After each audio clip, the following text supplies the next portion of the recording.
أعوذ بالله من الشيطان الرجيم.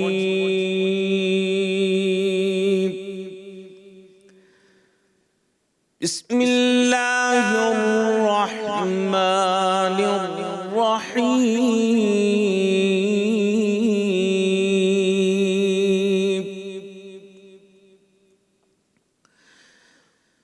وَإِذْ أَخَذْنَا مِيثَاقَ بَنِي إِسْرَائِيلَ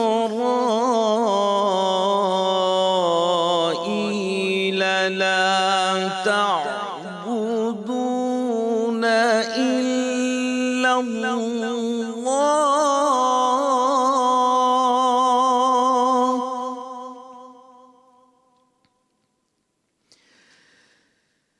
وَبِالْوَالِدَيْنِ إِحْسَانًا وَذِي الْقُرْبَى وَالْيَتَامَى وَالْمَسَاكِينِ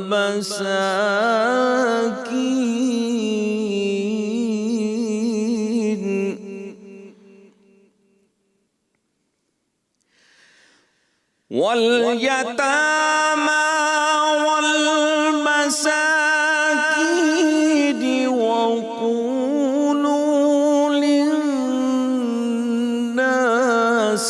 حُسْنًا وَأَقِيمُوا الصَّلَاةَ وَآتُوا الزَّكَاةَ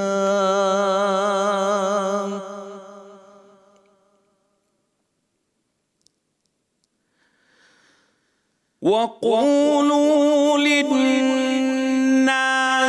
حُسْنًا وَأَقِيمُوا الصَّلَاةَ وَآتُوا الزَّكَاةَ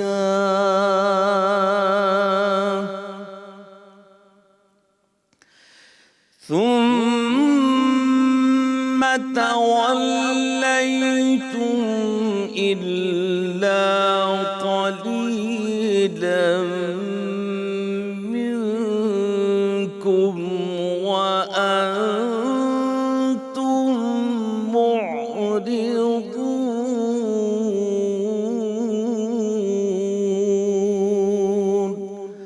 صدق اللہ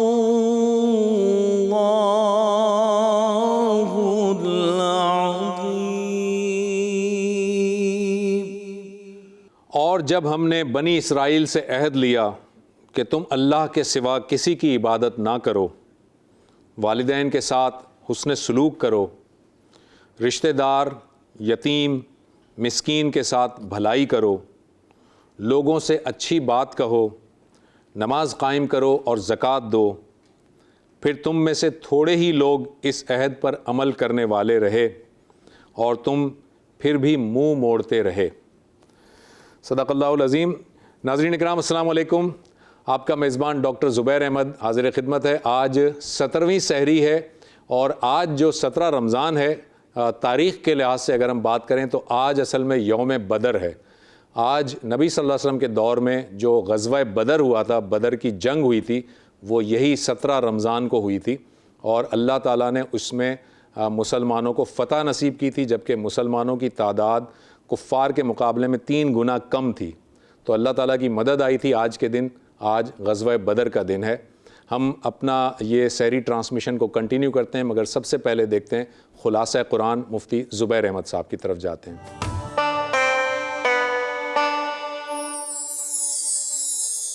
نحمدہ ونصلی علی رسولہ الکریم، اما بعد. پارہ نمبر 17 کا مختصر اور منتخب خلاصہ یہ ہے کہ 17واں پارہ سورہ انبیاء سے شروع ہو رہا ہے. اللہ رب العزت نے اس سورہ کے اندر بطور خاص 17 انبیاء کرام علیہ السلام کا تذکرہ فرمایا. بنیادی طور پر یہ سورت توحید، رسالت اور عقیدہ آخرت کے مضامین پر مشتمل ہے.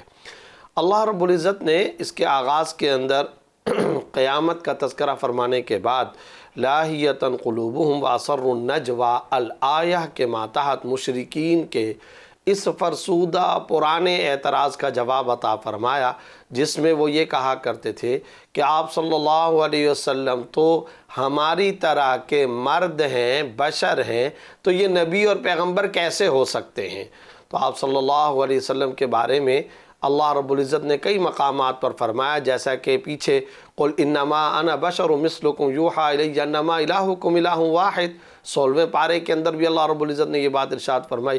تو یہاں پر وما ارسلنا من قبلک الا رجالا نوحی الآیہ کے ماتحت اللہ رب العزت نے یہ فرمایا جتنے انبیاء کرام علیہ السلام کا سلسلہ بھی ہم نے چلایا ہے وہ سارے انبیاء بشر تھے، مرد تھے، ان کی طرف وحی بھیجی گئی، اور ظاہر ہے بشر اس کو کہتے ہیں جو ذو عقل ہو، ذو حس ہو، یعنی عقل والا ہو، محسوس کیا جانے والا ہو، ہاتھ لگایا جا سکتا ہو، پکڑا جا سکتا ہو۔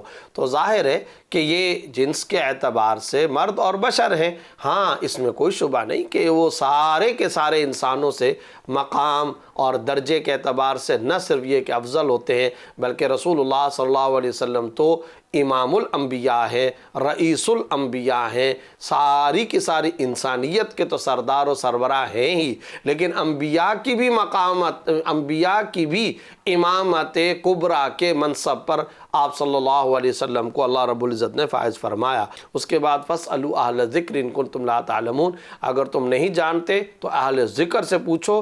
اس سے یہ بات پتہ چلتی ہے کہ علم اور خاص طور پر علم دین کے معاملے میں جو فقہا ہوں، علماء ہوں، ان سے مسائل پوچھ کر کے زندگی گزارنی چاہیے۔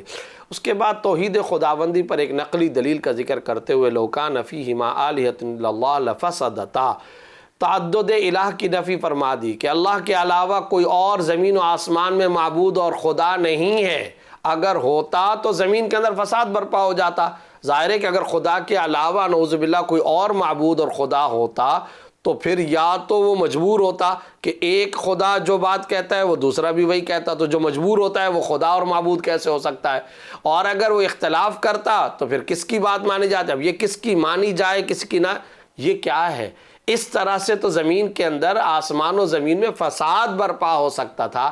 اس لیے نقلی طور پر، عقلی طور پر واضح یہ دلیل بیان فرما دی، لو کان فیہما آلہۃ الا اللہ لفسدتا، مؤثر حقیقی، متصرف حقیقی، قادر و مالک، معبود صرف اور صرف اللہ رب العزت کی ذات ہے۔ اس کے علاوہ اگر کوئی ہوتا تو زمین اور آسمان میں فساد برپا ہو جاتا۔ آگے چل کر کل نفس ذائقۃ الموت ونبلوکم بالشر والخیر فتنہ والینا ترجعون کے ماتحت اللہ رب العزت نے یہ بات بیان فرمائی، ہر نفس نے موت کا ذائقہ چکھنا ہے۔ اس آیت کا پس منظر مختصراً یہ کہ یہ مشرکین نعوذ باللہ آپ صلی اللہ علیہ وسلم کے اس دنیا سے چلے جانے کا انتظار کرتے تھے اور کہتے تھے کہ نعوذ باللہ جب یہ دنیا سے چلے جائیں گے تو ہم خوشیاں منائیں گے۔ تو اللہ رب العزت نے فرمایا کہ اس دنیا کے اندر تو کوئی انسان ایسا نہیں ہے جس پر موت نہ آنی ہو، سب نے مر جانا ہے، تم نے مر جانا ہے، ہر ایک نے مر جانا ہے، تو کسی کی موت یا کسی کے دنیا سے جانے پر کس طرح کی خوشی؟ یہ تو خود ایک مضحکہ خیز قسم کا تصور ہے۔ اس کے بعد وزن اعمال کا تذکرہ کرتے ہوئے وَنَضَعُ الْمَوَازِينَ الْقِسْطَ لِيَوْمِ الْقِيَامَةِ فَلَا تُظْلَمُ نَفْسٌ شَيْئًا، قیامت کے دن ہم باقاعدہ ترازو قائم کریں گے اور وہ انصاف کے ترازو ہوں گے اور ان کے پلڑوں کے اندر اعمال کو تولا جائے گا، کسی نفس پر کوئی ظلم نہیں کیا جائے گا۔ اگلی آیات میں حضرت ابراہیم علیہ السلام کا قصہ بیان کیا گیا ہے۔ ان کے والد بت پرست تھے اور وہ نہ صرف یہ کہ بت پرستی کے اندر مبتلا رہتے تھے بلکہ بت بنایا کرتے تھے، بت بنا کر فروخت کرتے تھے۔ ایک دن ابراہیم علیہ السلام کی قوم جشن منانے کے لیے میلے کی غرض سے کہیں چلے گئی، اور چلے جانے کے بعد ادھر جہاں یہ بت قائم تھے ابراہیم علیہ السلام نے جا کر سارے بتوں کو توڑ دیا، اور وَلَقَدْ آتَيْنَا رُشْدَهُ مِنْ قَبْلِ الْآیَہ، یہ پورا قصہ اللہ رب العزت نے بیان فرمایا۔ ان تمام بتوں کو توڑنے کے بعد جو بڑا بت تھا اس پر اپنا کلہاڑا رکھ دیا۔ قوم واپس آئی، دیکھا کہ سارے کے سارے بت تو ٹوٹے ہوئے ہیں، کہنے لگے کہ یہ کس نے کام کیا؟ آپس میں سوچ وچار کرنے کے بعد کہا کہ ہاں ہمارے ہاں معاشرے میں ایک نوجوان ہے جو بتوں کو ہر وقت برا بھلا کہتا ہے، اس کا نام ابراہیم ہے، جاؤ جا کر کے اس سے سوال کرو۔ جب آئے اور ابراہیم علیہ السلام سے سوال کیا کہ یہ کس نے توڑے، تو حضرت ابراہیم علیہ السلام نے فرمایا بل فعلہ کبیرہم، ان بتوں کا جو بڑا بت ہے اس پر کلہاڑا پڑا ہوا ہے، جاؤ جا کر اس سے پوچھ لو، اس نے کیا ہے یہ کام۔ طنز فرمایا اور ظاہر ہے حضرت ابراہیم علیہ السلام کا مقصود یہ تھا کہ تم تو یہ سوچتے ہو نا کہ یہ بت معبود ہیں، مالک ہیں، قادر ہیں، بگڑی بناتے ہیں، تم تو یہ سوچتے ہو نا کہ یہ عزت دیتے، ذلت دیتے، زندگی دیتے، موت دیتے ہیں اور یہ سب کچھ کرنے پر قدرت رکھتے ہیں، تو جاؤ پھر یہ بڑا بت ہے اس سے جا کر کے پوچھو۔ اب ظاہر ہے کہ یہ سارے عاجز ہو گئے، وہ بت کہاں سے جواب دے سکتا تھا؟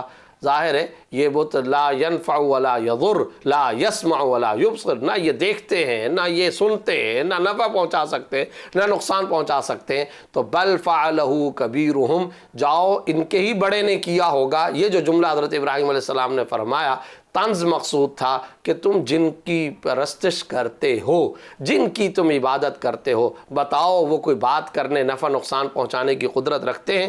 اس سے عقیدہ توحید اللہ رب العزت نے ان پر آشکارا فرمایا اور حضرت ابراہیم علیہ السلام کے بارے میں فرمایا کہ یہ رشد اللہ نے ان کو عطا فرمائی اور انہوں نے اس طریقے سے ان کے سامنے عقیدہ توحید کو رکھا۔ اس کے بعد حضرت داؤد حضرت سلیمان علیہ السلام کا ایک جزوی مسئلے کے اندر اختلافی رائے کا تذکرہ اللہ رب العزت نے فرمایا، وَدَاؤُدَ وَسُلَيْمَانَ إِذْ يَحْكُمَانِ فِي الْحَرْثِ الآیہ۔ اس کے ضمن کے اندر پہلے تو یہ بات سمجھنی چاہیے کہ حضرت داؤد علیہ السلام، حضرت سلیمان علیہ السلام، یہ دونوں اللہ کے نبی ہیں۔ ایک موقع پر ایک واقعہ یہ پیش آیا کہ ایک آدمی کی چند بکریاں دوسرے کے کھیت میں چلی گئیں اور جا کر کے اس کے کھیت کا بڑا حصہ اس بکریوں نے کھا لیا۔ اب یہ دونوں جھگڑا کر کے آئے، تو جب یہ جھگڑا کر کے آئے تو ہوا یہ کہ حضرت داؤد علیہ السلام سے پوچھا گیا، تو حضرت داؤد علیہ السلام نے پوچھا کہ یہ جو کھیت ہے جس کی فصل کو تباہ کیا ہے دوسرے کی بکریوں نے، اس کھیت اور فصل کی قیمت کتنی ہے؟ چنانچہ فرمایا کہ جتنی اس کی قیمت ہے، بکریوں والوں کو کہا کہ تم اتنی قیمت کی بکریاں اس کو دے دو۔ قیمت کا اندازہ لگایا گیا تو پتہ چلا کہ جتنی فصل تباہ ہوئی تھی یہ بکریاں اتنی ہی قیمت کی ہیں۔ تو گویا کہ حضرت داؤد علیہ السلام نے یہ فیصلہ کیا کہ جس کی بکریوں نے یہ کھیتی کھائی ہے، یہ بکریاں کھیتی والے کو دے دی جائیں۔ حضرت سلیمان علیہ السلام کے پاس یہ معاملہ، یہ مسئلہ آیا تو انہوں نے کہا کہ دیکھو بکریوں والا وہ جا کر کے کھیتی والے کی کھیتی کے اندر کام کرے، محنت کرے، اور کھیت والا بکریوں کو چرا کر ان کا دودھ پیے۔ اب جب یہ کھیت اتنا ہو جائے جتنا پہلی سابقہ حالت میں ٹھیک حالت کے اندر تھا، تو اس کے بعد یہ بکریاں بکری والے کو واپس دے دی جائیں، کھیت والے کے پاس یہ کھیت چلا جائے گا۔ اب یہ معاملہ آیا، اللہ رب العزت نے حضرت سلیمان علیہ السلام کے فیصلے کو پسند فرمایا۔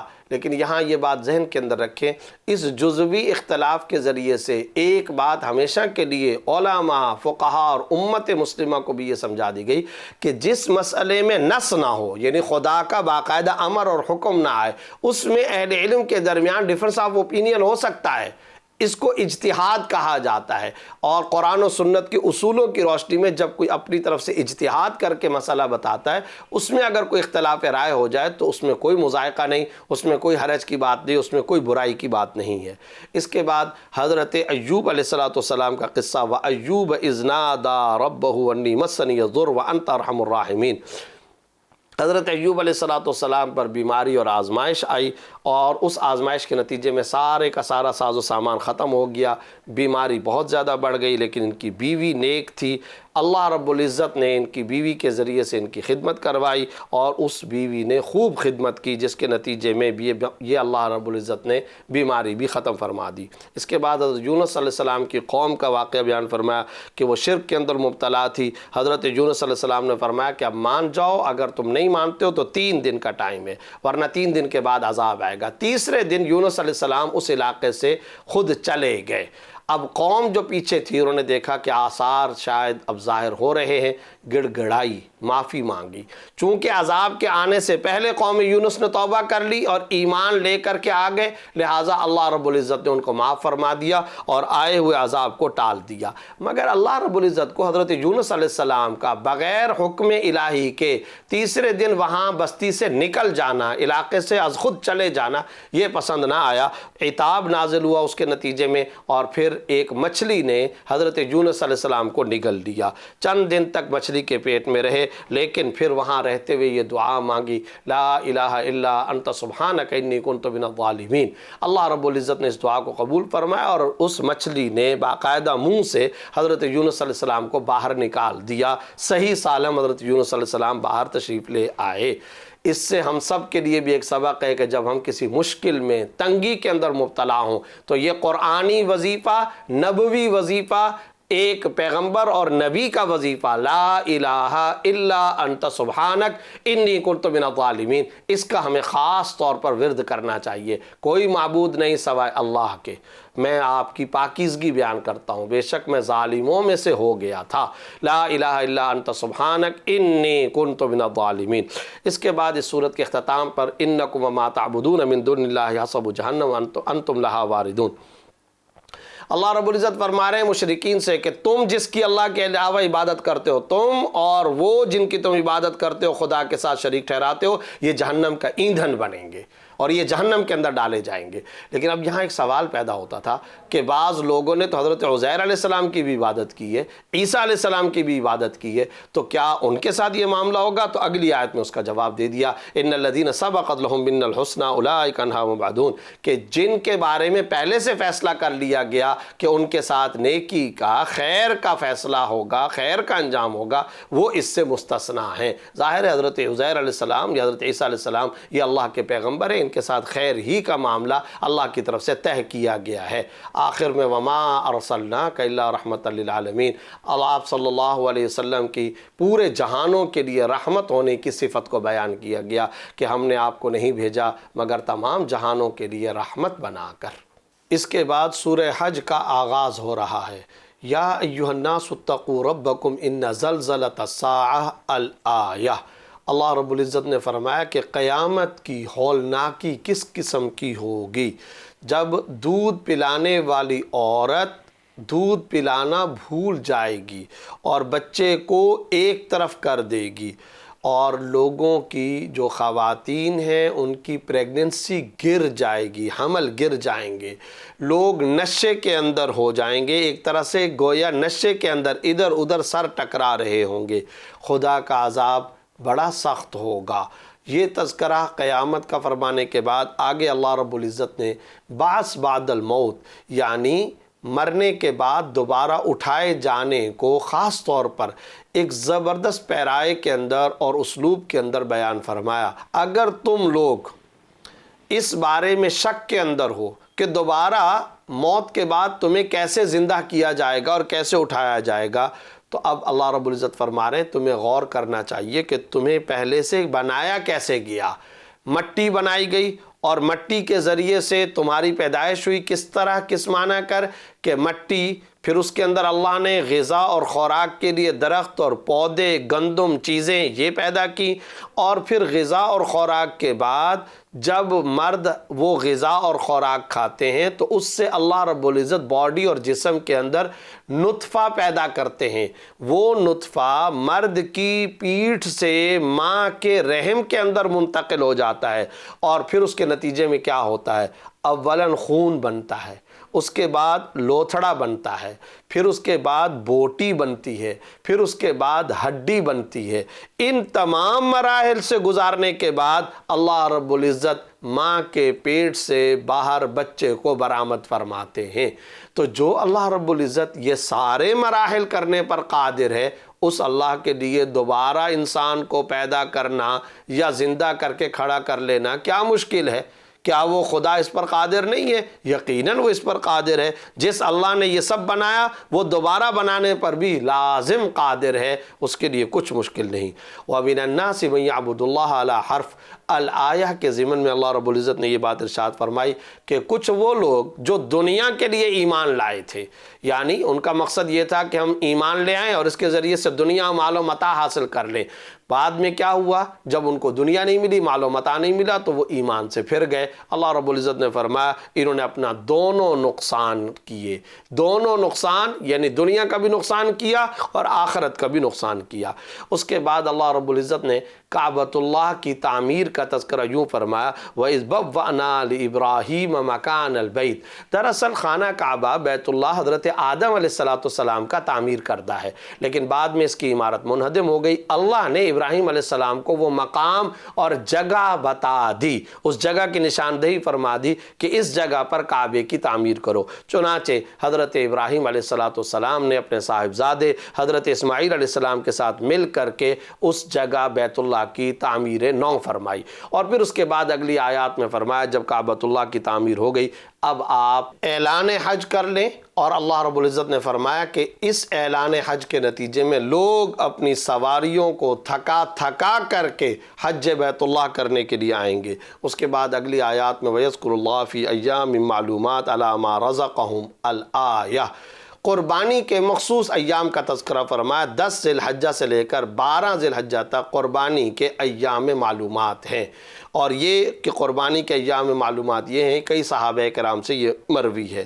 یہاں ان مخصوص ایام میں جن میں قربانی ہوتی ہے، نحر ہوتا ہے، اللہ کے ذکر کی خاص طور پر ترغیب دی گئی ہے کہ ان مقررہ اور معلوم ایام کے اندر اللہ کا ذکر کیا جائے۔ اس کے بعد لَن يَنَالَ اللَّهَ لُحُومُهَا وَلَا دِمَاؤُهَا وَلَكِنْ يَنَالُهُ التَّقْوَىٰ مِنْكُمْ۔ سورہ حج کی آیت نمبر 37 ہے، اس میں اللہ رب العزت یہ فرما رہے ہیں کہ جو تم قربانی کے لیے جانور ذبح کرتے ہو، اللہ کو گوشت پوست نہیں پہنچتا، اللہ کو تقوی پہنچتا ہے، خوف خدا جو تمہارے دلوں کے اندر ہے وہ مقصود ہے۔ دیکھیے قابل غور نقطہ یہاں پر یہ ہے، اس آیت نمبر 37 میں اللہ رب العزت یہ فرما رہے ہیں قربانی کا مقصود تقوی۔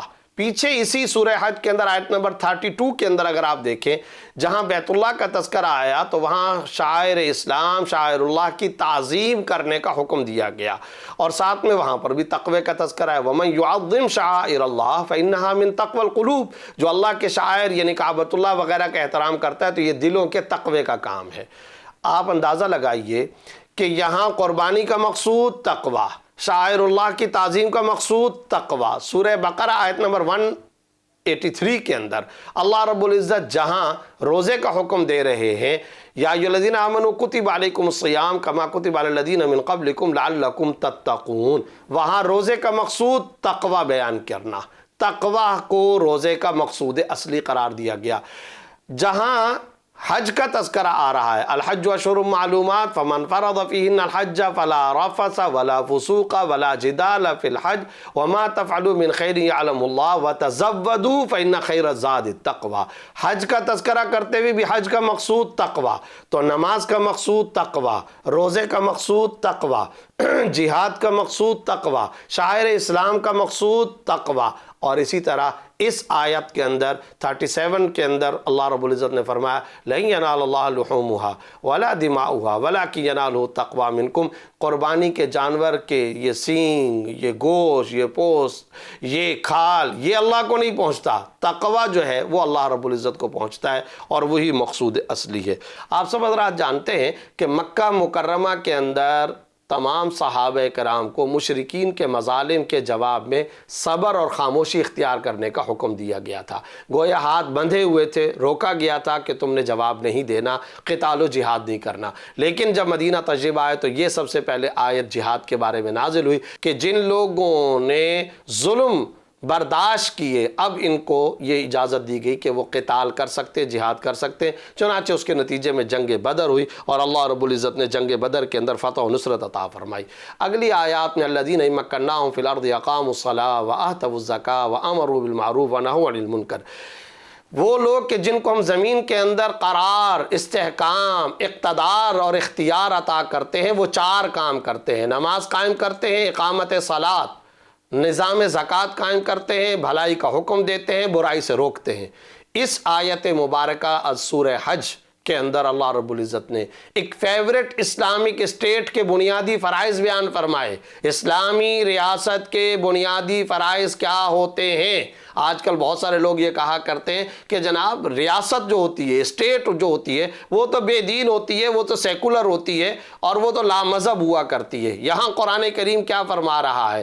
الذین مکناہم فی الارض، جب ہم ان کو زمین کے اندر قرار، استحکام و اقتدار عطا کرتے ہیں، وہ نماز قائم کرتے ہیں۔ گویا اقامت صلاۃ کی انوائرمنٹ ریاست کا کام ہے، یہ ریاست کے فرائض میں شامل ہے کہ وہ نماز کی طرف لوگوں کو ترغیب دے، محکمہ زکوٰۃ قائم کرے، لوگوں کو انفاق فی سبیل اللہ اور زکوٰۃ کے قیام کا اللہ رب العزت باقاعدہ ایک اسلامک اسٹیٹ اور ریاست کو آرڈر دے رہے ہیں، حکم دے رہے ہیں، اور اس کے بعد امر بالمعروف اور نہی عن المنکر، گناہوں سے روکنا، بھلائی کا حکم دینا۔ گویا اس سے معاشرہ ایک جنتی اور حقیقی ریاست مدینہ اور ایک گل گلزار سوسائٹی تعمیر ہوگی، اور ایک ایسا معاشرہ اور ایک ایسی اوپن سوسائٹی ڈیولپ ہوگی جس کے اندر چاروں طرف امر بالمعروف نہی عن المنکر، اللہ سے وفاداری کی فضا قائم ہوگی۔ یہ اس آیت مبارکہ میں اللہ رب العزت نے بیان فرمایا۔ اس کے بعد وما ارسلنا من قبلک من رسول ولا نبی الا اذا تمنى القى الشیطان فی امنیتہ، الآیہ میں تسلی خاتم الانبیاء صلی اللہ علیہ وسلم کا انتظام کیا گیا۔ اللہ رب العزت فرما رہے ہیں کہ اے محمد صلی اللہ علیہ وسلم، آپ کو گھبرانا نہیں چاہیے۔ پچھلے انبیاء کرام بھی جب اپنی امتوں کو توحید کی دعوت دیتے تھے اور جب ایمان کی دعوت دیتے تھے تو اس موقع پر شیطان ان لوگوں کے دلوں میں وسوسے ڈال لیتا تھا، پھر اللہ رب العزت ان کے شکوک و شبہات کو ختم فرما دیتے تھے، جن کو پھر اللہ رب العزت نے ہدایت مقدر میں جن کے ہوتی تھی، اللہ رب العزت ان کو ہدایت عطا فرماتے تھے اور وہ ایمان لے آتے تھے۔ لہٰذا اب بھی اگر شیطان ان لوگوں کے دلوں میں وسوسے ڈالے تو آپ کو گھبرانا نہیں چاہیے۔ اس کے بعد یا ایھا الناس ضرب مثل فاستمعوا لہ، معبودان باطلہ کی بے بسی کو اللہ بڑی خوبصورت مثال کے ذریعے سے واضح فرما رہے ہیں۔ یعنی یہ مشرکین بتوں کی پرستش اور عبادت کرتے ہیں۔ اللہ رب العزت فرما رہے ہیں کہ ایک مثال کے ذریعے سے سمجھنے کی کوشش کرو۔ یہ جو معبودان باطلہ ہیں، مورتیاں ہیں، بت ہیں، یہ ایک مکھی نہیں بنا سکتے، ایک مکھی نہیں پیدا کر سکتے۔ اور اگر کوئی مکھی، چلو مکھی پیدا کرنا بنانا وہ تو پھر بھی دور کی بات ہے، اس مکھی کی اس حالت پر بھی یہ قدرت نہیں رکھتے کہ اگر وہ کوئی چیز منہ کے اندر لے کر کے چلی جائے تو یہ سارے کے سارے بت اور مورتی اور معبودان باطلہ اس کے منہ سے وہ چیز واپس چھین لیں، یہ اس پر بھی قدرت نہیں رکھتے۔ یعنی نہ تو یہ مکھی پیدا کر سکتے ہیں اور نہ ہی مکھی کے منہ سے کوئی چیز نکال سکتے ہیں۔ جو اس حد تک بھی قدرت نہیں رکھتے، کیا وہ عبادت کے لائق ہو سکتے ہیں؟ کیسے ہو سکتا ہے کہ ان کو پوجا جائے؟ کیسے ہو سکتا ہے کہ ان کی پرستش اور ان کی عبادت کی جائے؟ اس کے بعد ما جعل علیکم فی الدین من حرج، کہ دین کے اندر کوئی سختی اور مشکل نہیں۔ اس کا یہ مطلب نہیں ہے کہ دین کے اندر سختی اور مشکل نہیں، کہ دین کے احکام پر بعض اوقات عمل کرنے میں مشقت نہیں ہوگی، یقیناً یہ مشقت ہوگی۔ مطلب اور مفہوم اس کا یہ کہ اللہ انسان کو اتنا مکلف، مسئول و ذمہ دار بناتا ہے جتنا اس کے بس اور اختیار میں ہوتا ہے۔ اس کے بس اور اختیار سے زیادہ اللہ رب العزت کسی پر بوجھ نہیں ڈالتے۔ اس کے بعد لیکون الرسول شہیدا علیکم، اس آیت کے اندر امت محمدیہ کی ایک اور فضیلت کو اللہ رب العزت نے بیان فرمایا اس طرح کہ پچھلے انبیاء کرام قیامت والے دن گواہی دیں گے۔ اس گواہی کا تذکرہ پہلے بھی گزر چکا ہے۔ پچھلے انبیاء کرام اس بات کی گواہی دیں گے کہ ہم نے اپنی امتوں کو توحید کی دعوت دی تھی مگر انہوں نے انکار کیا تھا۔ اب یہ امتیں انکار کریں گی، نہیں ہمیں تو انبیاء کرام نے دعوت نہیں دی تھی، سابقہ اور گزشتہ انبیاء نے دعوت نہیں دی تھی۔ اس موقع پر یہ امت محمدیہ آگے آئے گی اور یہ باقاعدہ ان انبیاء کرام کی تصدیق کرے گی اور کہے گی کہ ہاں ہم گواہی دیتے ہیں اس بات کی۔ آپ صلی اللہ علیہ وسلم بھی گواہی دیں گے، پیچھے اس کا تذکرہ گزر چکا، یہ امت بھی گواہی دے گی کہ یہ انبیاء کرام سچ کہتے ہیں، انہوں نے ایمان کی باقاعدہ دعوت دی تھی۔ اس سے اس امت محمدیہ کی مزید فضیلت ثابت ہو گئی۔ اب اس فضیلت کے نتیجے میں شکر کے طور پر اس امت کو یہ کام کرنا چاہیے کہ نماز قائم کریں اور زکوٰۃ ادا کریں اور اللہ کی رسی کو یعنی قرآن کو مضبوطی سے تھامیں اور اللہ کی ذات پر مکمل توکل اور بھروسہ اختیار کریں۔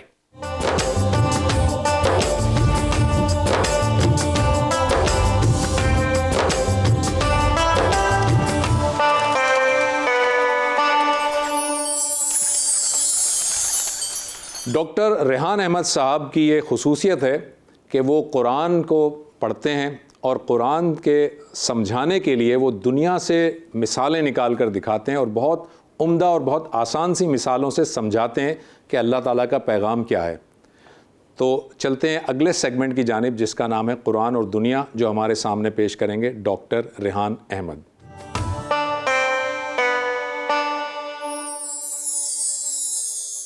بسم اللہ الرحمن الرحیم۔ انسان جب اس دنیا میں آنکھ کھولتا ہے تو اس کے سامنے دو بنیادی سوالات آتے ہیں۔ پہلا سوال یہ کہ اس کائنات کی حقیقت کیا ہے، اور دوسرا یہ کہ خود انسان کی زندگی کا مقصد کیا ہے۔ ان سوالوں کے جواب جب بھی دیے گئے ہیں اور اگر غلط دیے گئے ہیں تو اس کے نتیجے میں دھرتی پر ہمیشہ ظلم اور فساد برپا ہوا ہے۔ لیکن یہ وہ سوال ہیں جو اہم ہیں، اس لیے انسانوں نے ان کا جواب تلاش کیا، اور جب ہم اس کا احاطہ کرتے ہیں، سمرائز کرتے ہیں، تو معلوم یہ ہوتا ہے کہ کل انسانی تاریخ میں 3 ہی جواب دینے کی کوشش کی گئی ہے یا دیے گئے ہیں۔ پہلا جواب وہ ہے، پہلا نقطہ نظر وہ ہے جس کے دور میں اس وقت ہم زندہ ہیں۔ یہ الحاد ہے اور یہ کسی خالق کو تسلیم نہیں کرتا۔ اس کے نزدیک یہ کائنات اپنی خالق آپ ہے، اسی نے یہاں پر حیات پیدا کی ہے اور اسی مادے نے حیات سے پھر شعور کو جنم دیا ہے جو انسان کی شکل میں اس وقت یہاں موجود ہے۔ زندگی کا مقصد اسی انسان کی خواہشات کی تسکین ہے، اس لیے کہ جب کوئی خالق نہیں ہے تو پھر انسان خود ہی گویا کہ خدا ہے، جس مفہوم میں بھی خدا کہا جا سکتا ہے۔ اور پھر انسانوں کے اندر چونکہ حقیقت یہ ہے کہ کچھ خاص لوگ آگے بڑھ جاتے ہیں، یعنی اپنی صلاحیت کی بنا پر، اپنے ملنے والے مواقع کی بنا پر وہ دوسروں سے آگے بڑھ جاتے ہیں۔ تو یہ وہ لوگ ہوتے ہیں جو عام طور پر حکمران طبقات ہوتے ہیں، جو طاقتور طبقات ہوتے ہیں، یہ پھر دنیا کو غلام بناتے ہیں اور پھر دنیا بھر میں فساد پھیلاتے ہیں۔ اس کو اگر آپ عملاً سمجھنا ہے، دیکھنا ہے، تو آپ اندازہ کیجئے کہ جب سے یہ تہذیب دنیا پہ غالب آئی ہے تو ایسا انسانی تاریخ میں کبھی نہیں ہوا، لیکن دنیا کے 3 بر اعظم یعنی بر اعظم شمالی امریکہ، جنوبی امریکہ اور آسٹریلیا کی مقامی آبادی کو ختم کر کے اس کے وسائل پر قبضہ کر لیا، اور باقی دنیا سے بھی انہوں نے خوب نوچ کھسوٹ کی ہے۔ اس کے علاوہ 2 عالمی جنگیں ان کے کریڈٹ کے اوپر ہیں۔ یہ گویا کہ الحاد کی کمائی ہے جو اس نے انسانیت کو دی ہے۔ دوسرا نقطہ نظر جو قدیم ہے وہ شرک ہے۔ اس نقطہ نظر میں بہت سارے خدا ہیں جو کائنات کو چلا رہے ہیں، دنیا کو چلا رہے ہیں، اور انسان کی زندگی کا مقصد ان خداؤں کو راضی کرنا ہے۔ تو یہ ہے وہ ہدف جو انسان کے سامنے رکھا گیا ہے، لیکن عملی طور پر نتیجہ یہ نکلتا ہے کہ انسان ایک دفعہ پھر کچھ خاص طبقات کا غلام بن جاتا ہے، خاص طور پہ بادشاہوں کا، جو کہ خدا کے نام پہ کھڑے ہوتے ہیں، خدائی اوتار ہیں، خدا کا جسمانی ظہور ہوتے ہیں، یا مذہبی طبقات جو خدا کو ریپرزینٹ کرتے ہیں، اور پھر یہ انسانوں کے اوپر ظلم کرتے ہیں۔ پوری انسانی تاریخ اس ظلم سے بھری ہوئی ہے۔ تیسرا نقطہ نظر رہبانیت کا نقطہ نظر ہے، جو اس کا رد عمل بھی تھا، اور یہ ہمارے ہی علاقے میں جنوبی ایشیا کے اندر اس نے جنم لیا۔ اور اس نقطہ نظر کے مطابق یہ کائنات اصل میں ایک روح کا مادی ظہور ہے، ایک کائناتی روح ہے، اور اس نے ظہور کیا ہے، اور اس کی ایک شکل جو ہے جو گویا کہ جدا ہو کر ہم انسانوں کے اندر ہے، اور ہم انسانوں کا مقصد یہ ہے کہ ہماری اس روح کو اس کائناتی روح سے مل جانا ہے۔ اس لیے کہ یہ روح جب جدا ہوئی ہے تکلیف میں آ گئی ہے، دکھ میں آ گئی ہے، اور خاص طور پر وہ مادیت اور مادی خواہشات کے پیچھے لگ کر دکھ میں آ گئی ہے۔ تو اس خواہش کو چھوڑنا، ترک کرنا، دنیا کو ترک کرنا اور اس روح کے طرف لوٹ جانا، یہ زندگی کا ہدف قرار پاتا ہے۔ لیکن یہ نقطہ نظر غیر فطری ہے۔ اس کو اختیار کرنے والے جو سب سے بڑے مذاہب تھے جنہوں نے کلاسیکل فارم میں اس کو اختیار کیا، جین مت اور خاص طور پر بدھ مت، آپ اندازہ کیے جہاں انہوں نے جنم لیا وہ وہاں باقی نہیں رہے۔ اور اسی لیے اب ہم جانتے ہیں کہ ہندوستان جو ہے غیر معمولی زرخیز زمین ہے، مگر یہاں پر ہمیشہ بیرونی حملہ آور مسلط ہوتے رہے، اس کو شکست دیتے رہے۔ اس کی وجہ یہی تھی کہ یہ نقطہ نظر ہی گریز پر مبنی ہے اور یہ غیر فطری ہے۔ جو واحد نقطہ نظر اس باب میں ٹھیک ہے وہ پہلے دن سے اللہ تعالیٰ نے انسانوں کو دے دیا تھا، لیکن انسانوں کا کمال یہ ہے کہ انہوں نے اس نقطہ نظر کو کبھی قبول نہیں کیا، اور وہ نبیوں کا نقطہ نظر ہے جسے عرف عام میں ہم ایمانیات کہتے ہیں۔ ہمارے ایمانیات جو ہم سادہ کوئی چیز سمجھتے ہیں، 5 چیزوں کو پان لیا، وہ 5 چیزیں نہیں ہیں، وہ ورلڈ ویو ہیں۔ وہ ان بنیادی سوالوں کے جواب ہیں کہ ہمارا خالق و مالک ہے جس کے حضور ہمیں پیش ہو کر ابدی زندگی گزارنی ہے، اور وہاں کامیابی کا ذریعہ جو زندگی کا مقصد ہے وہ یہ ہے کہ ایک بندگی کی زندگی گزاری جائے جو اعلیٰ اخلاقی زندگی ہو۔ اس کے نتائج کیا نکلے ہیں؟ انسانیت نے چونکہ کبھی قبول ہی نہیں کیا، اس لیے اس کے نتائج کبھی نہیں نکلے، لیکن جب نکلے ہیں اس کا کوئی نمونہ دیکھنا ہے تو حضرت داؤد، حضرت سلیمان کا دور دیکھ لیجئے یا خلافت راشدہ کا دور دیکھ لیجئے۔ معلوم تاریخ میں یہی 2 دور ہیں جہاں پر شیر اور بکری ایک ہی گھاٹ پر پانی پیتے تھے، اور زکوٰۃ دینے والے تو ہوتے تھے، زکوٰۃ لینے والے نہیں ہوتے تھے۔ یہ وہ نقطہ نظر ہے جو انسانیت آج بھی قبول کر لے تو یہی نتیجہ نکلے گا۔ وآخر دعوانا ان الحمدللہ رب العالمین۔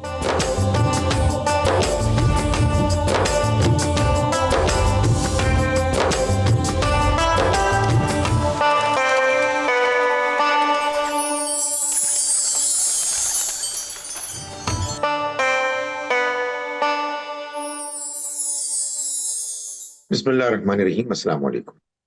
نبی اکرم صلی اللہ علیہ وسلم کا ارشاد ہے، التائب من الذنب کمن لا ذنب لہ، گناہ سے توبہ کرنے والا ایسے ہوتا ہے جیسے کہ گویا کہ اس نے کبھی گناہ کیا ہی نہیں۔ یہ وہ حقیقت ہے کہ جس کو قرآن مجید نے بھی بار بار بیان کیا ہے۔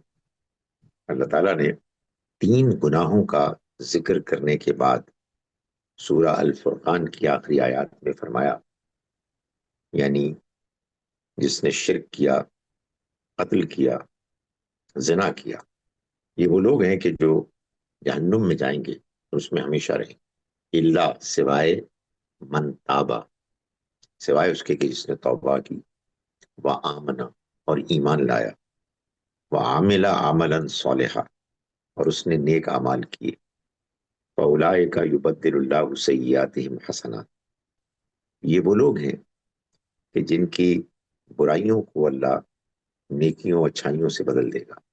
اللہ تعالیٰ نے تمام انسانوں کو اپنے پیغمبر صلی اللہ علیہ وسلم کی جانب سے یہ دعوت دی ہے کہ وہ اپنے گناہوں سے توبہ کرنے اور اللہ کی رحمت سے مایوس نہ ہو۔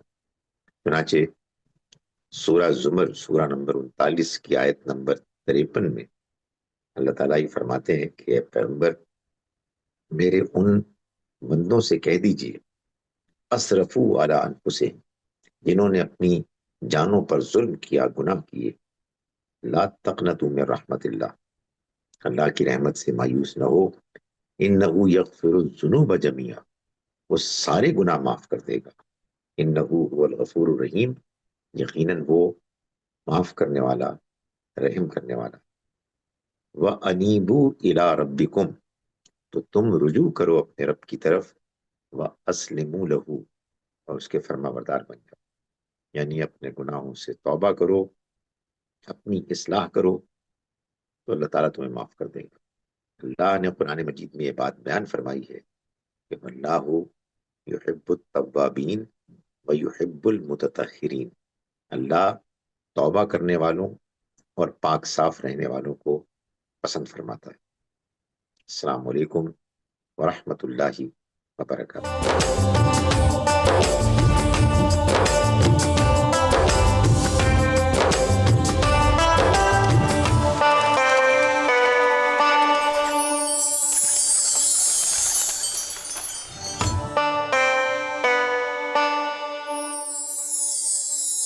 جی ناظرین، ہم قصص الانبیاء میں آپ کو خوش آمدید کہتے ہیں۔ آج 17ویں سحری ہے اور ہم قصص الانبیاء میں حضرت موسیٰ علیہ السلام اور حضرت ہارون علیہ السلام کے واقعات آپ کے سامنے رکھ رہے ہیں۔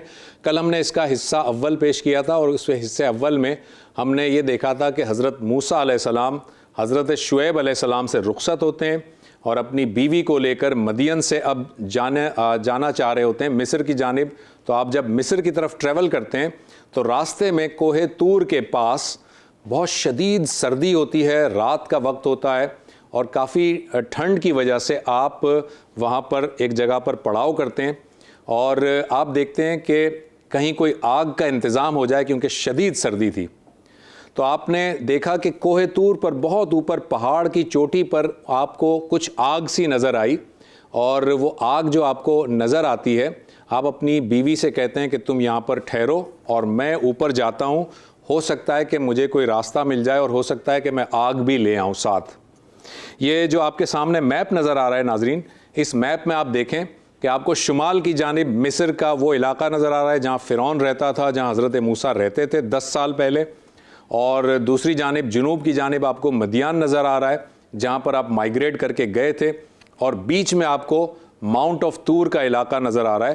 یہاں پر ابھی آپ نے پڑاؤ کیا ہے، رات کا وقت ہے، سردی ہے، اپنی بیوی کو آپ نے وہاں پہ بٹھایا اور اب آپ کوہ طور کی جانب روانہ ہوئے۔ جب آپ چوٹی پر پہنچے تو آپ نے بڑا عجیب سا منظر دیکھا. آپ نے دیکھا کہ ایک درخت ہے اور اس درخت میں سے اصل میں ایک طرح سے آگ یا روشنی نکل رہی ہے, اور وہ درخت ہرا بھرا ہے, اور اس میں جو روشنی ہے وہ ایسی روشنی ہے جو آپ نے اس سے پہلے کبھی نہیں دیکھی تھی. اسے نہ آگ کہا جا سکتا ہے نہ روشنی کہا جا سکتا ہے. بہت ہی عجیب سا درخت تھا جس میں سے چمک پیدا ہو رہی تھی. آپ پہلے گھبرائے اور پیچھے ہٹے. جیسے ہی آپ پیچھے ہٹتے تھے تو وہ درخت آگے آ جاتا تھا, جب آپ آگے جاتے تھے تو وہ درخت پیچھے ہٹ جاتا تھا. تو آپ جب بہت زیادہ گھبرائے تو آپ پلٹے پیچھے کی طرف. جب آپ پیچھے پلٹے تو آواز آئی کہ اے موسیٰ, میں تمہارا رب ہوں اور تم اپنے یہ جوتے اتار دو کیونکہ تم وادی مقدس میں ہو. حضرت موسیٰ علیہ السلام کے لیے بڑی عجیب سی یہ بات تھی, مگر آپ یہ آواز سن کر ایسی سچویشن ہوئی کہ آپ وہاں پر بالکل خاموش کھڑے ہو گئے. اس کے بعد اس درخت سے آواز آنے لگی کہ اے موسیٰ, میں جو ہے وہ تمہیں نبوت اور رسالت کے مرتبے پر فائز کرتا ہوں, میں تمہارا رب ہوں, اور تم کو میں نے اس بات کے لیے جو ہے وہ نبوت دی ہے کہ تم فرعون کے پاس جاؤ اور فرعون کو اللہ کا پیغام پہنچاؤ, اور فرعون سے کہو کہ بنی اسرائیلیوں کو غلامی سے آزاد کر دے اور انہیں چھوڑ دے. حضرت موسیٰ علیہ السلام یہ ساری کی ساری گفتگو سن کر بڑے حیران بھی ہوئے اور ایک طرح سے ان کو فکر بھی ہوئی.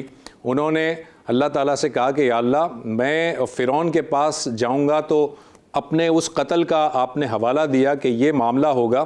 اللہ تعالیٰ نے کہا کہ ہم سب جانتے ہیں, آپ فرعون کے پاس جائیے اور آپ اللہ کا پیغام دیجئے کیونکہ وہ بہت سرکش ہو گیا ہے, اور اس سے کہیں کہ وہ بنی اسرائیل کو آزاد کر دے. یہاں پر حضرت موسیٰ علیہ السلام نے اللہ تعالیٰ سے درخواست کی کہ یا اللہ, تو اس کام میں, کس کام میں؟ نبوت کے کام میں. تو اس کام میں میرے ساتھ میرے بھائی کو بھی وزیر بنا دے, یعنی میرا مددگار بنا دے. یعنی حضرت موسیٰ علیہ السلام نے اللہ تعالیٰ سے درخواست کی کہ میرے بھائی کو بھی نبی بنا دے. چنانچہ اللہ تعالیٰ نے آپ کی درخواست قبول کی اور حضرت ہارون علیہ السلام کو بھی نبوت عطا کر دی. یہ تاریخ میں پہلے پیغمبر ہیں اور شاید ایک ہی پیغمبر ہیں جن کو کہ کسی دوسرے پیغمبر کے دعا سے یا ان کی درخواست سے اللہ تعالیٰ نے پیغمبری عطا کر دی. حضرت ہارون علیہ السلام کو بھی اللہ تعالیٰ نے نبوت پر سرفراز فرمایا, اور پھر اللہ تعالیٰ نے حضرت موسیٰ علیہ السلام سے کہا کہ تمہارے ہاتھ میں کیا ہے؟ آپ کے ہاتھ میں عصا تھی, لاٹھی تھی. آپ نے کہا کہ یہ میرے ہاتھ میں لاٹھی ہے جس سے میں درختوں کے پتے جھاڑتا ہوں اور بکریوں کو چراتا ہوں. تو اللہ تعالیٰ نے کہا کہ اس کو زمین پر پھینک دیجئے. آپ نے اسے لاٹھی کو زمین پر پھینکا تو وہ لاٹھی جو ہے وہ بہت بڑا سانپ بن گئی, اور حضرت موسیٰ سے اللہ تعالیٰ نے کہا کہ آپ گھبرائیے مت, اس کی دم پکڑ لیجئے. جب آپ نے اس کی دم پکڑی تو یہ دوبارہ سے لاٹھی بن گئی. پھر اللہ تعالیٰ نے کہا کہ آپ اپنا دایاں ہاتھ اپنے بغل کے اندر ڈالیں اور اسے باہر نکالیں. جب آپ نے ایسا کیا تو آپ کے ہاتھ کی روشنی ایسی تھی جیسے سورج, چمکتا ہوا سورج ہے. اللہ تعالیٰ نے کہا کہ اے موسیٰ, ہم آپ کو یہ 2 نشانیاں دیتے ہیں, یعنی یہ 2 معجزات دیتے ہیں, اور یہ 2 معجزات لے کر آپ فرعون کے دربار میں جائیے. ناظرین, یہ آپ کو میں پکچر دکھا رہا ہوں. یہ پکچر وہ درخت ہے جو کہ کوہ طور پر آج بھی موجود ہے.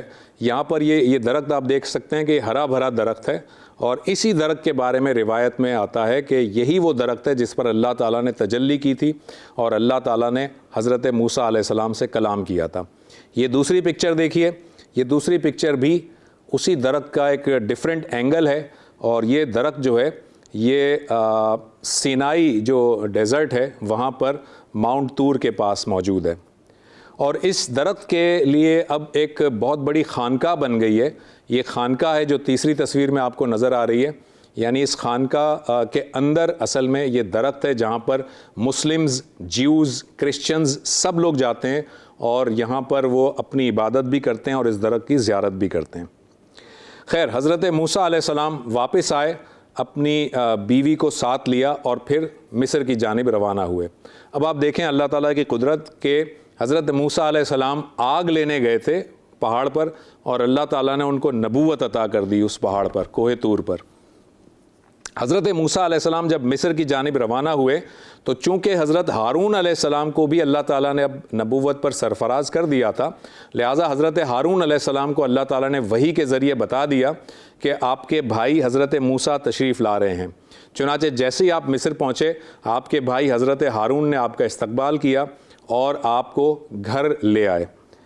یہاں پر آنے کے بعد سب سے پہلا کام جو کہ حضرت موسیٰ علیہ السلام کی ذمہ داری ڈالی گئی تھی، حضرت موسیٰ علیہ السلام اور حضرت ہارون علیہ السلام یہ دونوں کے دونوں فرعون کے دربار میں پہنچتے ہیں اور فرعون سے کہتے ہیں کہ ہم اللہ کے پیغمبر ہیں اور تم اللہ کی توحید کو مان لو اور آخرت کی جواب دہی کے لیے ذمہ دار ٹھہرائے جاؤ گے، اور بنی اسرائیل پر ظلم اور ستم چھوڑ دو اور بنی اسرائیل کو آزاد کر دو۔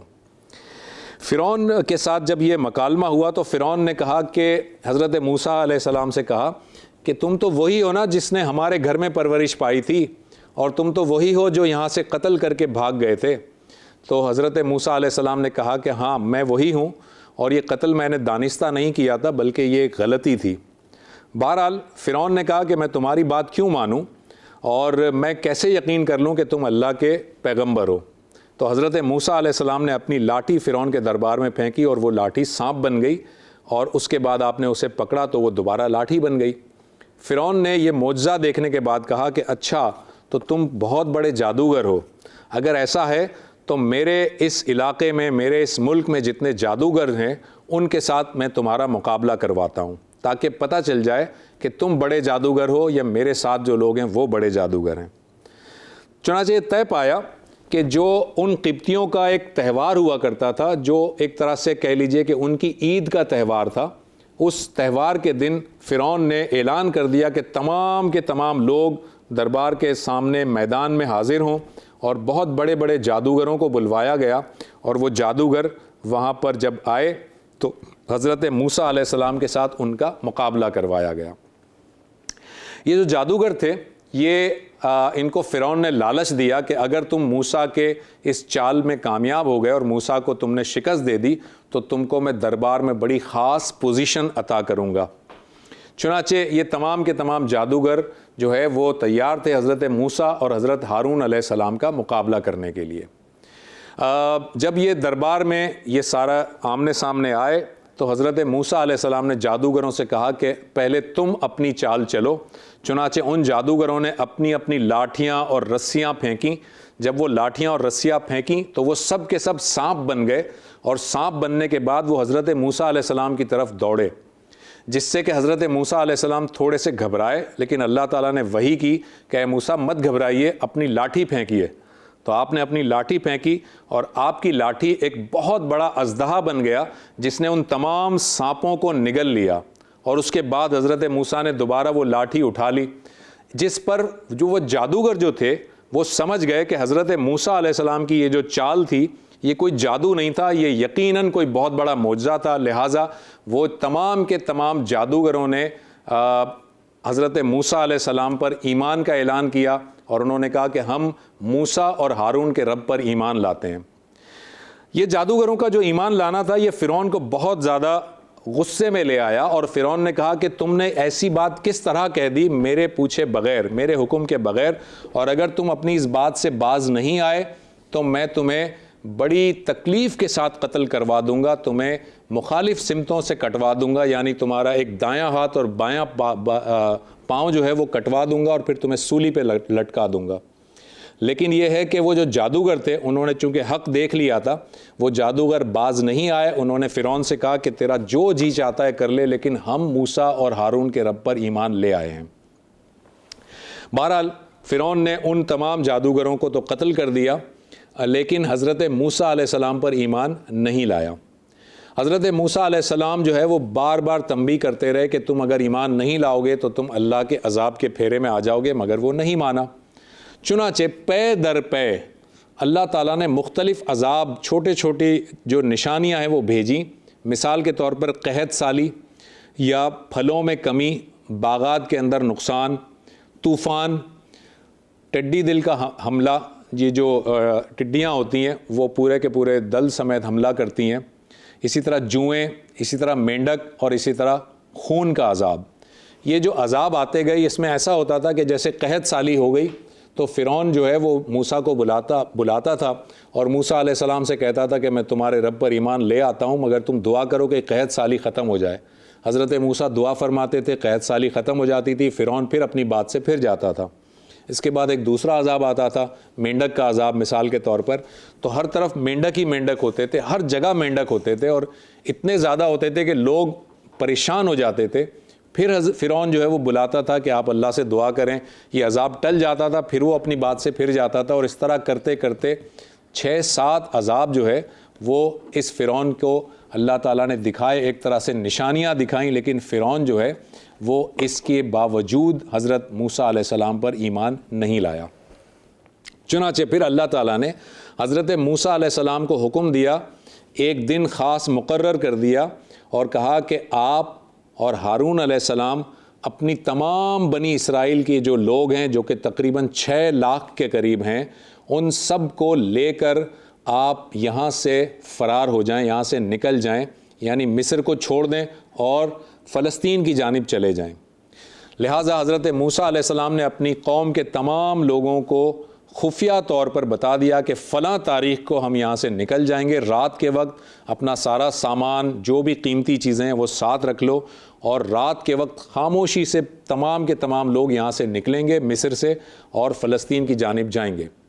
ناظرین، یہ جو واقعہ ہے اس کو ایکسوڈس کہا جاتا ہے، اور یہ بڑا مشہور واقعہ ہے جس کو خروج کہا جاتا ہے۔ اردو میں خروج کہا جاتا ہے، انگلش میں ایکسوڈس کہا جاتا ہے، اور اس ایکسوڈس کے اندر تقریباً 6 لاکھ بنی اسرائیل کے لوگ، جس میں بچے بھی تھے، بوڑھے بھی تھے، عورتیں بھی تھیں، جوان بھی تھے، اور اس 6 لاکھ لوگوں کے لشکر کو لیڈ کر رہے تھے حضرت موسیٰ علیہ السلام اور حضرت ہارون علیہ السلام۔ یہ رات کے وقت بنی اسرائیلی وہاں سے نکلے، مصر سے نکلے، اور یہ اس طرف جانے لگے، یعنی کہ صحرا کی طرف جانے لگے، اور بیچ میں ریڈ سی آتا تھا، تو ریڈ سی کو کراس کرنا تھا۔ تو یہاں پر آپ کو ایک میپ میں دکھا رہا ہوں، یہ میپ ہے جہاں سے حضرت موسیٰ علیہ السلام اپنی قوم کے ساتھ اس ریڈ سی کو کراس کر کے، دیکھیں وہاں پر سینائی ڈیزرٹ ہے، سینائی ڈیزرٹ کے اندر آپ پہنچتے ہیں، یہ اس میپ میں آپ کو نظر آ رہا ہے۔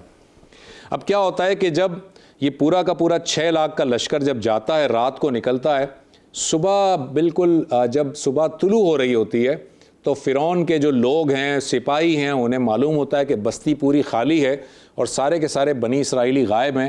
یہ بات پھیل جاتی ہے اور فرعون تک پہنچتی ہے، اور فرعون کو پتہ چلتا ہے کہ سارے کے سارے یہاں سے فرار ہو گئے ہیں۔ تو فرعون اپنی لشکر تیار کرتا ہے، اپنی فوج تیار کرتا ہے اور ان بنی اسرائیلیوں کا پیچھا کرتا ہے۔ اب ذرا غور سے سنیے، اب کیا ہوتا ہے کہ یہ بنی اسرائیلی آگے جا رہے ہیں، 6 لاکھ، جس میں عورتیں بھی ہیں، بچے بھی ہیں، سامنے ریڈ سی آ جاتا ہے، یعنی کہ سمندر آ جاتا ہے، پیچھے سے فرعون کا لشکر آ رہا ہے جس میں کوئی عورتیں نہیں ہیں بلکہ سپاہی ہیں۔ اب یہ جو بنی اسرائیلی ہیں، یہ حضرت موسیٰ علیہ السلام کو کوستے ہیں، انہیں تانے دیتے ہیں، انہیں برا بھلا کہتے ہیں، اور کہتے ہیں کہ موسیٰ، تم نے آج ہماری جو ہے وہ ایسی حالت کر دی ہے کہ آگے سمندر ہے اور پیچھے فرعون کے سپاہی ہیں، اب ہمیں کون بچائے گا؟ حضرت موسیٰ علیہ السلام ان سے کہتے ہیں کہ تم پریشان نہ ہو، اللہ ہمارے ساتھ ہے، اور وہ اس لاٹھی کو اس سمندر پہ مارتے ہیں جو ریڈ سی کا سمندر ہے۔ جیسے ہی سمندر پہ لاٹھی مارتے ہیں تو وہ سمندر 2 حصوں میں بٹ جاتا ہے، اور پانی جو ہے وہ بالکل کھڑا ہو جاتا ہے، اور بیچ میں پورا کا پورا ایک خشک راستہ بن جاتا ہے۔ حضرت موسیٰ علیہ السلام جو ہے وہ اپنے اس 6 لاکھ افراد کو لے کر اس سمندر میں اتر جاتے ہیں اور آگے بڑھتے رہتے ہیں، اور یہاں سے پیچھے سے فرعون کا لشکر آتا ہے، اور فرعون کا لشکر دیکھتا ہے کہ یہ سمندر بالکل کھلا ہوا ہے، تب بھی اس شخص کو، اس بدبخت کو پھر بھی عقل نہیں آتی، وہ اللہ کا معجزہ پھر بھی نہیں سمجھتا، اور وہ کہتا ہے کہ اس خشک راستے سے ان کو جا کر پکڑتے ہیں۔ چنانچہ کیا ہوتا ہے کہ جیسے ہی فرعون اور اس کی فوج اس سمندر کے کھلے راستے کے اندر داخل ہوتی ہے، اب پانی یہاں سے ملنا شروع ہو جاتا ہے اور آگے سے پانی ہٹنا شروع ہو جاتا ہے، تو سارے کے سارے بنی اسرائیلی دوسری جانب صحرا کی جانب نکل آتے ہیں، اور فرعون اور اس کے لشکر کو اللہ تعالیٰ سمندر میں ڈبو دیتا ہے۔ جب یہ سمندر میں فرعون ڈوبنے لگتا ہے، جب ڈوب رہا ہوتا ہے، تب وہ کہتا ہے کہ میں موسیٰ اور ہارون کے رب پر ایمان لاتا ہوں، لیکن اس وقت حدیث میں آتا ہے کہ اس وقت اس کی یہ توبہ قبول نہیں کی گئی، کیونکہ یہ توبہ اب اس نے موت دیکھ لی تھی، اور اس وقت وہ کر رہا تھا، وہ ظاہر ہے کہ اس کی توبہ کے قبولیت کا وقت نہیں تھا۔ اللہ تعالیٰ نے اس فرعون کو ڈبو تو دیا، لیکن اس فرعون کو یہ کہا، اس سے وعدہ کیا کہ ہم تمہارے اس جسم کو آگے آنے والوں کے لیے جو تمہارے بعد آئیں گے ان کے لیے ایک عبرت بنا کے رکھ دیں گے۔ چنانچہ فرعون کے وہ جو سپاہی ڈوبے ان سب کے جسم مچھلیاں کھا گئیں یا وہ ضائع ہو گئے یا ڈیکمپوز ہو گئے، لیکن فرعون کی باڈی کو اللہ تعالیٰ نے زندہ رکھا، باڈی کو زندہ رکھا، فرعون کو نہیں۔ فرعون کو مار دیا گیا لیکن اس کی باڈی بالکل ایز اٹ از رہی، اور یہ 1881 میں یہ باڈی سمندر سے دریافت ہو گئی۔ یہاں پر آپ یہ باڈی کی تصویر دیکھ رہے ہیں، یہ وہ فرعون کی لاش ہے جو کہ سمندر سے نکالی گئی 1881 میں، اور اس وقت یہ مصر کے میوزیم میں رکھی ہوئی ہے۔ اور آپ دیکھیں کہ یہ عبرت کا نشان بنی ہوئی ہے یہ باڈی، کیونکہ اللہ تعالیٰ نے یہ کہا تھا کہ میں تمہارے اس جسم کو بعد میں آنے والوں کے لیے عبرت بنا کر رکھ دوں گا۔ یہ جو دوسری تصویر آپ دیکھ رہے ہیں ناظرین، یہ اس فرعون کے اس باڈی کی دوسری امیج ہے جو مصر کے میوزیم میں رکھی ہے۔ اب آپ کو ایک انٹرسٹنگ بات بتاتے ہیں۔ اب ذرا آپ دیکھیے اس باڈی کو، اس امیج کو دیکھیے جو فرعون کی یہ باڈی ہے، جو لاش ہے جو سمندر سے نکالی گئی ہے۔ آج کے جو ٹولز ہیں، آرٹیفیشل انٹیلیجنس کے جو ٹولز ہیں، جب ہم نے آرٹیفیشل انٹیلیجنس کے ٹولز کو یہ باڈی دی اور اے آئی سے ہم نے پوچھا کہ یہ فرعون کیسا لگتا ہوگا، تو اے آئی نے دیکھیں فرعون کی اصل تصویر بنا کر آپ کو دکھائی ہے۔ یہ دیکھیے یہ فرعون اس طرح لگتا ہوگا، یعنی فرعون کی جو لاش ہے جو مصر میں موجود ہے، اس کو جب اے آئی کو دیا گیا اور اے آئی سے پوچھا گیا کہ فرعون کیسا ہوگا، تو اے آئی نے فرعون کی یہ تصویر بنا کر دکھائی ہے جو آپ کے سامنے موجود ہے۔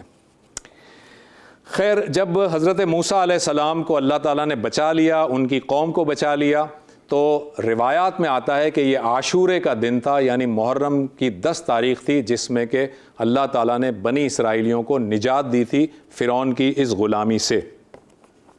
اب بنی اسرائیلی صحرا میں آ گئے، اور صحرا میں جب آئے تو اللہ تعالیٰ نے ان پر، وہ صحرا تھا، یہ ذرا ذہن میں رکھیے گا، ڈیزرٹ تھا، وہاں نہ پانی تھا نہ کوئی نباتات تھی، کچھ کھانے کی چیز نہیں تھی، لیکن اللہ تعالیٰ نے ان 6 لاکھ افراد کے لیے ایسا انتظام کیا کہ ان پر من و سلوہ برسایا۔ من و سلوہ کیا ہے؟ من ایک قسم کا دانہ ہوتا ہے جو برستا تھا روزانہ صبح، اور اس کو وہ بھگو کر آٹے کی طرح گوندھ لیا کرتے تھے، اس کی روٹی بنا سکتے تھے۔ اور سلوہ ایک پرندہ ہوتا تھا جو ہزاروں کی تعداد میں وہاں پر آتا تھا، اور وہ بنی اسرائیلی اس پرندے کو پکڑتے تھے، اس کا گوشت بھون کر کھایا کرتے تھے۔ تو اللہ تعالیٰ نے مفت میں انہیں من و سلوہ دیا۔ اس کے ساتھ ساتھ پینے کا پانی وہاں نہیں تھا، صحرا تھا، تو حضرت موسیٰ علیہ السلام نے وہاں پر اپنا عصا مارا، تو جب عصا مارا تو وہاں سے 12 چشمے پھوٹ پڑے، اور حضرت موسیٰ علیہ السلام نے کہا کہ وہ 12 بنی اسرائیلیوں کے قبیلے تھے۔ آپ کو پتہ ہے یہ 12 قبیلے تھے کیونکہ حضرت یعقوب کے 12 بیٹے تھے، تو 12 بنی اسرائیلیوں کے جو قبیلے تھے، ان 12 قبیلوں کے لیے الگ الگ چشمہ حضرت موسیٰ علیہ السلام نے مقرر کر دیا کہ ہر ایک قبیلے کا اور ہر قوم کا الگ الگ چشمہ ہے، وہاں سے وہ پانی پی سکتے ہیں۔ پانی ٹھنڈا اور شیریں پانی تھا جو اس ڈیزرٹ کے اندر اللہ تعالیٰ نے پیدا کیا ان لوگوں کے لیے۔ وہ 12 چشمے اب تو نایاب ہو گئے ہیں، اب نہیں ملتے، لیکن ان میں سے 2 چشمے ایسے ہیں جو کہ آج بھی موجود ہیں، وہاں سے آج بھی پانی نکلتا ہے۔ یہ پکچر آپ دیکھیے، یہ ایک چشمہ ہے، یہاں پر آپ کو کچھ درخت نظر آ رہے ہیں اور اس کے ساتھ ایک کنواں سا نظر آ رہا ہے۔ یہ ایک چشمہ ہے جس میں آج بھی پانی نکل رہا ہے، اور اس کے بارے میں کہا جاتا ہے کہ وہ 12 چشموں میں سے ایک چشمہ یہ ہے۔ دوسری جو ہے آپ کو پکچر دکھاتے ہیں، یہ فلسطین کے اندر ہے، جس پہ اب ایک عمارت سی بنی ہوئی ہے، ایک چشمہ اس کے اندر ہے، اور یہ چشمہ بھی انہی 12 چشموں میں سے ایک چشمہ کہلاتا ہے۔ یہاں تک جو ہے وہ حضرت موسیٰ علیہ السلام نے اس قوم کے اندر یہ ساری نعمتیں اللہ تعالیٰ کی عطا ہوئیں اللہ تعالیٰ کی طرف سے حضرت موسیٰ کی قوم کو۔ اس کے ساتھ ساتھ حضرت موسیٰ کی قوم پر اللہ تعالیٰ نے اتنی مہربانیاں کی کہ دھوپ میں جب دھوپ شدید ہو جاتی تھی تو بادل کا سایہ اللہ تعالیٰ ان کے لیے کر دیتا تھا تاکہ ان کو دھوپ نہ لگے۔ بادل کا سایہ ہوتا تھا، کھانے پینے کی چیزیں مل رہی تھیں، پانی وافر مقدار میں مل رہا تھا، لیکن وہ ناشکرے کے ناشکرے ہی تھے بنی اسرائیل کے لوگ۔ اور پھر اللہ تعالیٰ نے انہیں کہا کہ تم سب کے سب اس فلسطین والے علاقے میں جاؤ، یہ علاقہ میں نے تمہارے لیے رکھا ہے، وہاں پر جاؤ اور وہاں کی قوم کے ساتھ جہاد کرو۔ تو پتہ ہے آپ کو بنی اسرائیلیوں نے کیا کہا حضرت موسیٰ علیہ السلام سے؟ کہا کہ اے موسیٰ، ہم تو جہاد نہیں کریں گے، تم جاؤ اور تمہارا رب جائے اور وہاں سے لڑے، یعنی تم اور تمہارا رب وہاں پر لڑے، اور جب تم لوگوں کو فتح حاصل ہو جائے گی تب ہم آئیں گے۔ تو اللہ تعالیٰ نے ان کی اس ناشکری پر ان کے لیے 40 سال اس ڈیزرٹ میں جو ہے وہ مقرر کر دیے، اور یہ 40 سالوں تک اسی صحرا میں در بدر پھرتے رہے، لیکن اللہ تعالیٰ نے انہیں جو ہے وہ فلسطین کا ملک عطا نہیں کیا۔ یہاں پر ہم اپنے اس دوسرے حصے کو ختم کرتے ہیں۔ قصص الانبیاء میں ابھی حضرت موسیٰ علیہ السلام اور حضرت ہارون علیہ السلام کے واقعات بہت سارے ہیں، اور میں کوشش کروں گا کہ کل اس کا انشاءاللہ تعالیٰ آپ کے سامنے تیسرا اور آخری ایپیسوڈ پیش کروں۔ ایک چھوٹا سا وقفہ لیتے ہیں۔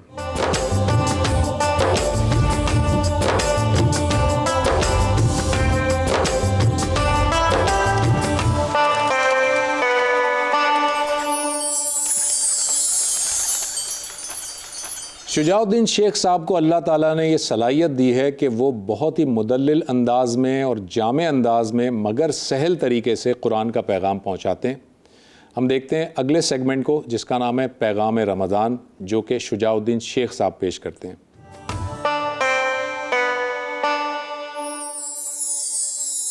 الحمدللہ رب العالمین والصلاة والسلام علی سید الانبیاء والمرسلین، اما بعد فاعوذ باللہ من الشیطان الرجیم، بسم اللہ الرحمن الرحیم۔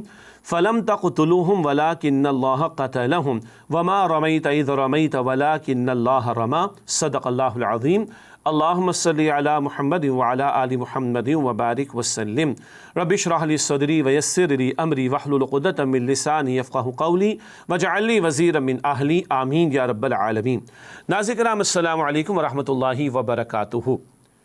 اللہ رب العالمین نے قرآن حکیم میں جا بجا قتال فی سبیل اللہ، جہاد فی سبیل اللہ کے موضوعات پر کلام فرمایا، اور اسی کلام کے دوران میں اللہ تعالیٰ نے مختلف غزوات پر تبصرہ بھی عطا فرمایا۔ بدر ہو، احد ہو، احزاب ہو، غزوہ تبوک ہو، فتح مکہ کا مختصر تذکرہ ہو، ان غزوات کے حوالے سے اللہ تعالیٰ نے جا بجا قرآن پاک میں تبصرے عطا فرمائے۔ ماہ رمضان کی 17 تاریخ بدر کا معرکہ سجا۔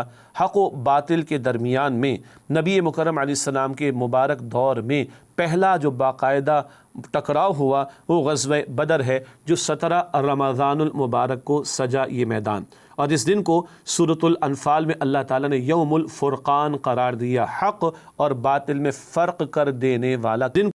رمضان کا مہینہ نزول قرآن پاک کا مہینہ، قرآن پاک کو بھی فرقان کہا گیا ہے، اور بدر کے دن کو بھی فرقان کہا گیا ہے۔ ایک فرقان قرآن پاک کے الفاظ کی صورت میں ہے، اور اس قرآن پاک کی تربیت، اس کے ذریعے سے تربیت کے نتیجے میں جب صحابہ کرام رضی اللہ تعالی عنہ اجمعین کی جماعت تیار ہوئی، نبی علیہ السلام کی یہ تربیت یافتہ جماعت اللہ کی پکار پر لبیک کہتی ہوئی جب بدر کے میدان میں کھڑی ہوئی، تو گو کے 313 تھے 1000 کے مقابلے میں، گو کہ بظاہر جنگ کی تیاری نہیں تھی، تجارتی قافلے کی طرف جانے کا ان کا ارادہ تھا، گو کہ بظاہر ہتھیار ان کے پاس نہیں تھے، گو کہ ساز و سامان ان کے پاس نہ ہونے کے برابر تھا، اور 1000 کا لشکر ابو جہل اور اس کی پوری کمپنی جو آئی ہے وہ ناچتے کودتے شرابے پیتے ہوئے آئے، اور ساز و سامان سے لیس ہو کر آئے، سینکڑوں گھوڑے اونٹ ان کے پاس موجود، تلواریں سینکڑوں کی تعداد میں موجود ہیں، مگر what was a deciding factor?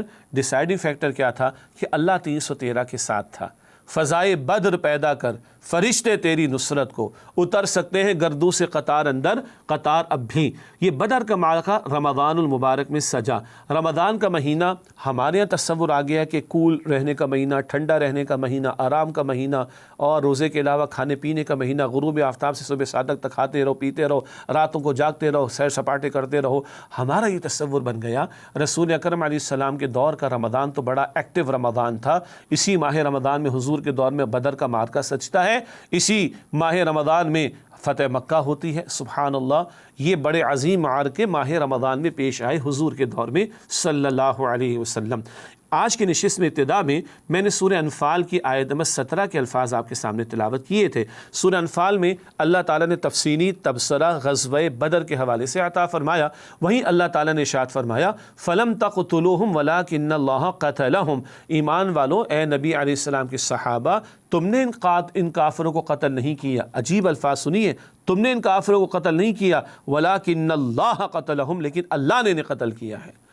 اللہ اکبر، 70 کافر قتل ہوئے ہیں، ابو جہل بھی قتل ہوا، صحابہ کرام موجود تو ہے نا، 2-4 تلواریں ہیں وہ ہیں، کسی کے پاس نیزہ ہوگا، کسی کے پاس لکڑی ہی ہوگی، کھڑے تو ہے نا۔ اللہ فرماتا ہے کہ تم نے قتل نہیں کیا، میں نے قتل کیا ان کافروں کو۔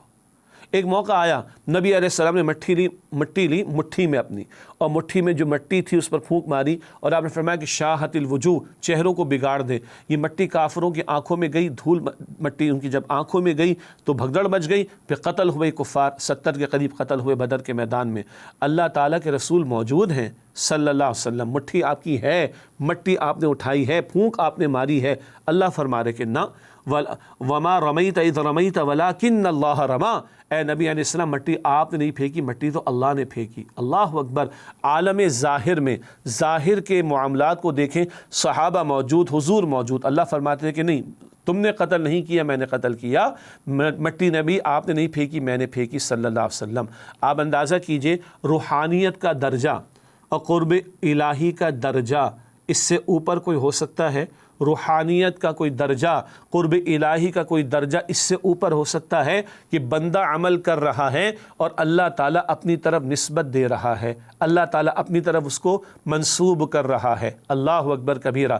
آج اللہ کا دین کس کیفیت میں ہے مجھے اور آپ کو پتہ ہے، لکھا ہوا تو ہے، قرآن پاک بھی ہے، احادیث مبارکہ بھی، دینی کتب بھی موجود ہیں، مگر کوئی ایک خطہ زمین ہمارے سامنے نہیں جہاں دین اسلام اپنے نظام کی شکل میں مکمل موجود ہو۔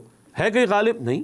اے خاصائے خاصان رسول وقت دعا ہے، امت پہ تیری آ کے آج جب وقت پڑا ہے، وہ دین جو بڑی شان سے نکلا تھا وطن سے، پردیس میں وہ آج غریب الغربا ہے۔ آج اس دین کے غلبے کی جد و جہد ہماری ذمہ داری ہے۔ وقت فرصت ہے کہاں، کام ابھی باقی ہے، نور توحید کا اتمام ابھی باقی ہے، ختم نبوت ہو چکی، کار رسالت باقی ہے۔ یہ پیغام کا پہنچایا جانا اور حضور کے قائم کردہ نظام کو قائم کر کے دنیا کے سامنے پریزنٹ کرنا، باطل کے خاتمے کی جد و جہد کرنا اور عدل کے نفاذ کی محنت کرنا، یہ کام ہمارے کاندھوں پر ہے۔ فضائے بدر پیدا کرنا پڑے گی۔ آج تو مغلوبیت ہے نا، اس لیے کہ آج ہم دین کے ساتھ کمیٹڈ نہیں ہیں۔ صحابہ کرام کمیٹڈ تھے، سب کچھ قربان کرنے کو تیار تھے، تو فضائے بدر پیدا کی تو 1,00,000 کا لشکر آیا تھا، تمام تیاریوں کے ساتھ آیا تھا، مگر اللہ 313 کے ساتھ تھا۔ اللہ نے غلبہ عطا فرمایا ان کافروں کے مقابلے میں صحابہ کرام کو، نبی اکرم علیہ السلام کی پیاری جماعت کو، اور اس دن کو اللہ نے فرقان قرار دیا۔ آج بھی بات یہی ہے کہ فضائے بدر پیدا کر فرشتے تیری نصرت کو اتر سکتے ہیں گردوں سے قطار اندر قطار اب بھی۔ آج ہم اللہ کے ساتھ کمیٹڈ ہو جائیں، مخلص ہو جائیں اور اللہ کے دین کی خاطر سب کچھ قربان کرنے کی ٹھان لیں، تو اللہ آج بھی ہمارے ساتھ ہے، اللہ کی قدرت آج بھی ہمارے ساتھ ہو جائے گی۔ اللہ آج بھی علی کل شیء قدیر ہے۔ دنیا کے باطلوں اور ظالموں اور جابروں کو مٹانے اور ہٹانے کے لیے اللہ کے پاس خزانوں میں کوئی کمی نہیں ہے، مگر ہم فضائے بدر تو پیدا کریں۔ اللہ ہمیں اس کی توفیق عطا فرمائے، آمین یا رب العالمین۔ وآخر دعوانا ان الحمد للہ رب العالمین، والسلام علیکم ورحمۃ اللہ وبرکاتہ۔ جی ناظرین، آج ہماری 17ویں سحری اختتام کو پہنچی۔ آج کے دن میں نے جیسے کہ کہا تھا اپنے انٹرو میں کہ غزوہ بدر کا دن ہے۔ اللہ تعالیٰ نے مسلمانوں کو فتح نصیب کی تھی 17 رمضان المبارک کو۔ آج ہم نے آپ کے سامنے قصص میں حضرت موسیٰ علیہ السلام اور حضرت ہارون علیہ السلام کے واقعات کی دوسری ایپیسوڈ پیش کی، اور کل انشاءاللہ تعالیٰ تیسرے حصے کی طرف ہم جائیں گے، اور میں کوشش کروں گا کہ حضرت موسیٰ علیہ السلام کے واقعات جو بھی موجود ہیں وہ کل کے تیسرے حصے میں آپ کے سامنے رکھ دیے جائیں۔ کل تک کے لیے ڈاکٹر زبیر احمد کو اجازت دیجیے۔ اللہ حافظ۔